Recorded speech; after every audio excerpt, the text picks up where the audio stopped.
कमल मोर सतकोटी प्रणाम। एठार उपस्थित थिबा आपने मानक मोर प्रणाम। एठार उपस्थित थिबा छोट बड़ भाई भौणी मानक मोर शुभेच्छा। पराधीन भारतवर्ष बहु वर्ष गांधीजी नेतृत्व अकथनीय जातना सही बहु देशभक्त शहीद हो शेष 1947 अगस्ट 15 तारिख में स्वाधीनता लाभ कला। यापर आम आम शासन को हाथ को नेलु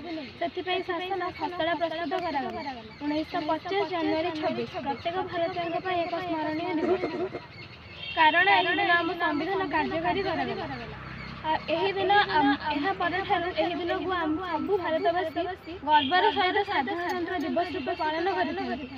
दिन आम जातीय ध्वजा प्रत्येक स्कूल कॉलेज सरकारी बेसरकारी अनुष्ठान मानक फरफर हो जातिकतार अतीत स्मरण कर जातीय संगीत समवेत भाव गान कर भारत परी सार्वभौम राष्ट्र अन्यत्र विरल विविधता मध्य एकता आहरी अधिक सुंदर कर गढ़ी तोड़ी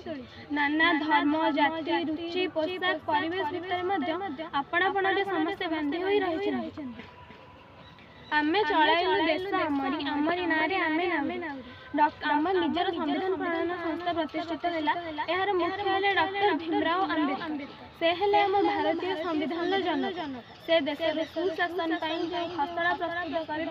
करते चिर स्मरणीय हो रही इंग्रेज माने आम देश छाड़ी चली जावर 2 वर्ष 11 मास 18 दिन पर आम आम निज शासन अनुसार परिचालित हेलु आम निज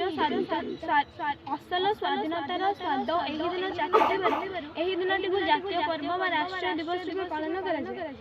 दिन आम जातीयतार गौरव को चेताई देते यही दिन आमको स्मरण करने हुए आत्मा समीक्षा करने हुए हाथ में हाथ मिलाई आम आम देश जाति धर्म साहित्य संस्कृति परंपरा को केते सम्मान देचे श्रद्धा करुचे ताहा चिंता करिवार अवसर बोली धरी निया भारत वर्ष पूर्व पक्षा विश्व दरबार बहु आगे जो दिन 150 कोटी भारतीय एकता सूत्र समप्राणतार देशर उन्नति आगे आसबे से दिन ही साधारणतंत्र दिवस पालन प्रकृत मूल्यांकन हो पार।